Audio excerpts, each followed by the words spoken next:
Well, good morning. I'm delighted to see so many of you here, and I want to say something very briefly about our aims here together. And there are three. We want to do all that Brian just said. We want to implement thoroughly what we believe are some quite challenging but some very good reforms. We have a new strategy here in Essex that many of you have contributed to, and Anne-Marie in a few minutes is going to go through the four big priorities that sets out. And thirdly, we want to make sure that that achieves better outcomes, or for some, even better outcomes. And we want to do it in a way that absolutely shows that we're doing it together.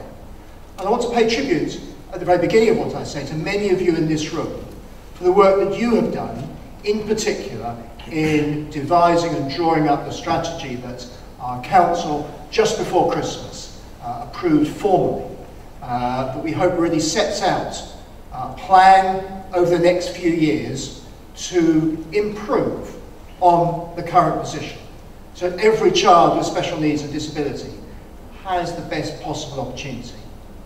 We want to do that both at an individual level of a child, but also at a strategic level with parents and families. And we want to do that with parents and families, both those who've had the best possible experience, who have seen their children flourish and get excellent services. And we also want to do it with parents and families whose experience is battling with the system and who've had to fight with the system to achieve what they know is right for their child. So what I want to do very briefly is just to talk about some numbers, some money and some gaps. So we've got a new strategy, as I said, Anne-Marie will talk through in terms of priorities in a few minutes. In terms of Essex Council, we use new fancy language, but it's important language. As a council, we've got huge financial pressures, and so what we're setting out in 2014 is the key things that the council is about. It has less money, it's very clearly about commissioning rather than providing, and these are the big outcomes that Essex Council believes it's responsible for delivering. And within that, we have an education and lifelong learning strategy where we believe we set out what children and adults deserve from provision in Essex.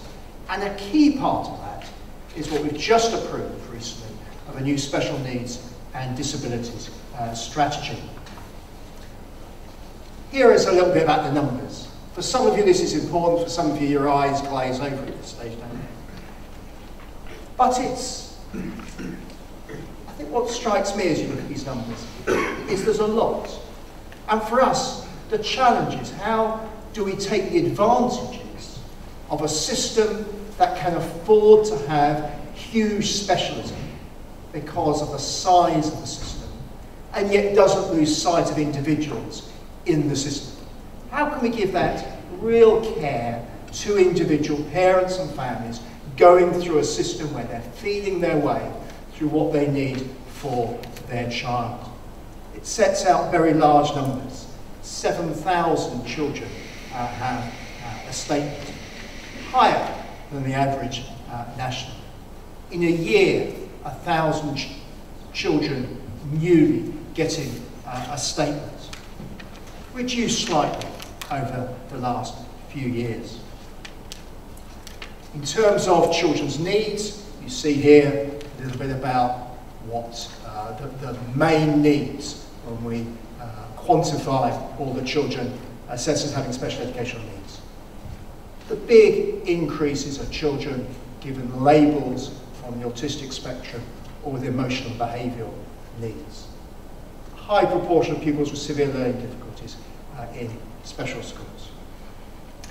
Again, rather too many figures there for you to take them all in, but they reinforce some of the things that Brian said. At every age group, early years, 5-year-olds, key stage 1, 7-year-olds, we have a very significant gap between children assessed as having special educational needs and those without, and the gap is larger than we see the gap when we look at those figures on a national basis. Also the case for Key Stage 2, 11-year-olds, and Key Stage 4, 16-year-olds. And so at all stages, children overall who have special needs in Essex have a varied experience. There are, and you can take any visitor to outstanding practice. And we can find outstanding practice in mainstream schools, in special schools, in every part of the county. However, the experience is not consistent for all children or all families. The special school provision is now our strongest sector in the education provision across Essex. Every child in a special school goes to a school that Ofsted has judged to be at least a good school. We have here in the room a number of representatives from Schools Forum. I want to pay particular tribute to Schools Forum, whose particular role as I go on to talk about funding is that they have taken the step to say that we want to change the Essex education system and to increase the number of special schools in Essex, not to increase the number of children who go to special schools, but to as far as possible ensure that children with special needs can go to a school inside Essex and not have to be transported further away than children generally are able to school much more locally. Here's some of the sort of rather nuts and bolts details of some of the funding reforms. Those of you who know about school funding will know the principle is that as much as possible funding is not kept centrally, but through a variety of technical mechanisms is devolved as much as possible to schools. And over the last year, the government has looked for what have been a multiplicity of local schemes to do that, to give greater consistency on a national basis. And essentially, there's funding that goes to schools on a pupil basis, and then there's top-up funding through what we know as the statementing process, through what's the high needs block. This is the sort of rather more detailed bit, but now there's going to be a much more consistent, well, there is now from this year, a much more consistent way of talking about this across the system nationally, rather than every area having its own basis. And the two key components of it is there is an assumption in the funding system through the delegation of the funding to schools that where a child has special educational needs and needs extra provision, the first £6,000 of that support is already in a school's budget. All schools receive a budget of about £4,000, exactly that for each pupil in the school. These are big challenges to schools, because as you know, schools don't have a nice even number of children with special educational needs.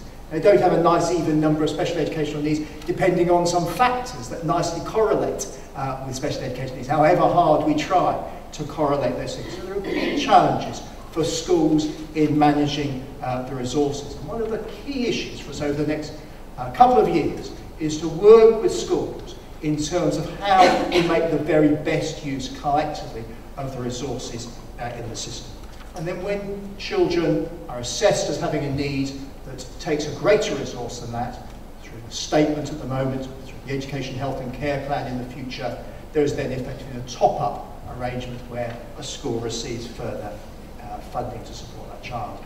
For those of you who would like to know those in detail, there's a website reference there.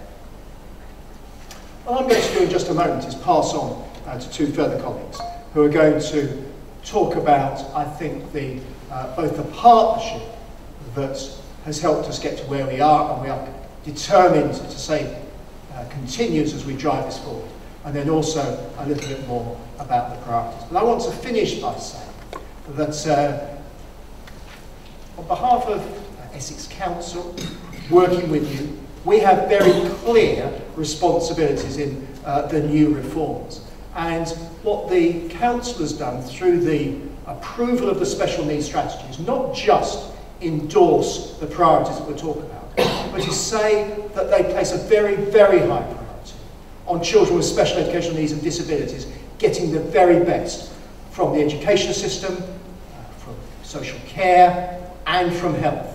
And that collectively we're determined to do better, or for some children even better than we have in the past. Thank you very much. It's my pleasure now to introduce Simon, colleague and partner with us, who's going to say a that partnership. So.